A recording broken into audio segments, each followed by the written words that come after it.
గణేశాయ నమః, గాయత్రీదేవ్యై నమః, మహాసరస్వత్యై నమః, మాతాపితృభ్యో నమః. ముందుగా ప్రేక్షక వీక్షణ మహాశైలందరికీ కూడా నమస్కారం. అయితే 22 తారీఖు మార్చి 2026 ఆదివారం నుండి 28 తారీఖు మార్చి 2026 శనివారం వరకు కూడా ఈ వారం ద్వాదశ రాశుల వారికి కూడా ఎలా ఉండబోతుందో చూద్దాం. ఇక మిథున రాశి వారి యొక్క ఫలితాలు. ఈ వారం మీ గోచార గ్రహగతులు కనుక చూసుకున్నట్లయితే కొంచెం మిశ్రమ ఫలితాలే కనపడుతున్నాయి కాబట్టి జాగ్రత్తగా ఉండాలి. వృత్తిపరంగా వ్యాపారపరంగా పెద్దగా యోగము లాభము కనపడటం లేదు. భూ వివాదాలు కనపడుతూ ఉన్నాయి. కావలసిన వ్యక్తులతోటి విరోధాలు కనపడుతూ ఉన్నాయి. కొత్త వ్యక్తులతో లావాదేవీలు జరిపిన డబ్బులు అప్పులు ఇచ్చినా నష్టపోతారు కాబట్టి జాగ్రత్తగా ఉండాలి. ముఖ్యంగా మాట పట్టింపులు, మొండితనము, ఎదుటి వాళ్ళ మాటలు పట్టించుకోకపోవడం లాంటివి కనపడుతూ ఉన్నాయి. అలాగే బంగారం వస్తువులు కానీ, వెండి వస్తువులు కానీ, విలువైన వస్తువులు కానీ చేజార్చుకోవడము, దొంగతనాలు జరిగే అవకాశాలు ఉన్నాయి. జాగ్రత్తగా ఉండాలి. ముఖ్యంగా నమ్మక ద్రోహులు మిమ్మల్ని ఏదో రంగా పాడు చేయాలనుకున్నారు, పెరిగిపోతుంటారు. జాగ్రత్త. అలాగే బాధ్యతారాహిత్యం, చేయవలసిన పనులు సమయాన్ని చేయలేకపోవడం కనపడుతుంది.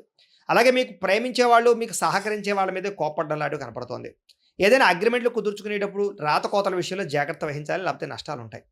అలాగే ప్రేమికుల మధ్య కూడా ఏదో రకమైనటువంటి గొడవ, అలజడి, చికాకులు, మనస్పర్ధలు, విడిపోలాలు కనపడుతున్నాయి. జాగ్రత్తగా ఉండాలి.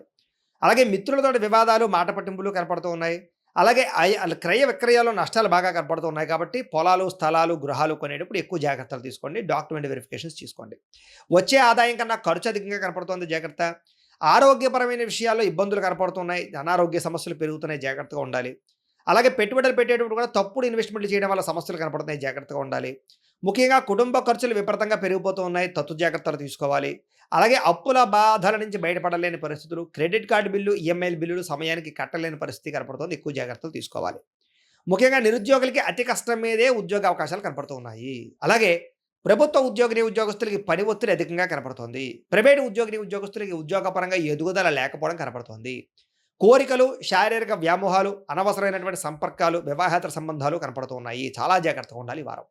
చిన్న చిన్న అనారోగ్య సమస్యలే పెద్దవడం, హాస్పిటల్ పాలవడం, శస్త్రచికిత్సలు కనపడుతున్నాయి. ముఖ్యంగా వ్యసనపరులు ప్రమాదాలు ఉన్నాయి. జాగ్రత్తగా ఉండాలి. ఇతర దేశాల్లో ఉండే భారతీయులకు ఉద్యోగ సమస్యలు, ఆర్థిక ఇబ్బందులు అధికమవుతున్నాయి.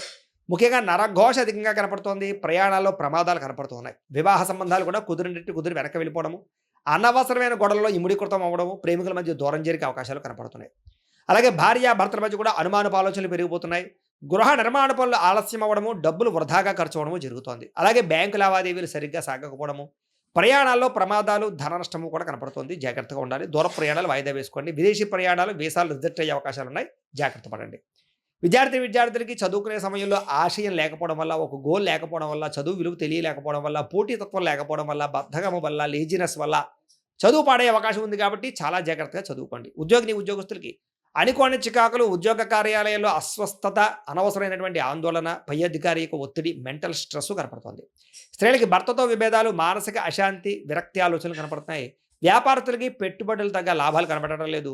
స్వల్ప నష్టాలు కూడా కనపడుతున్నాయి కాబట్టి చాలా జాగ్రత్తగా కాలాన్ని సద్వినియోగపరచుకోవాల్సిందిగా తెలియజేస్తూ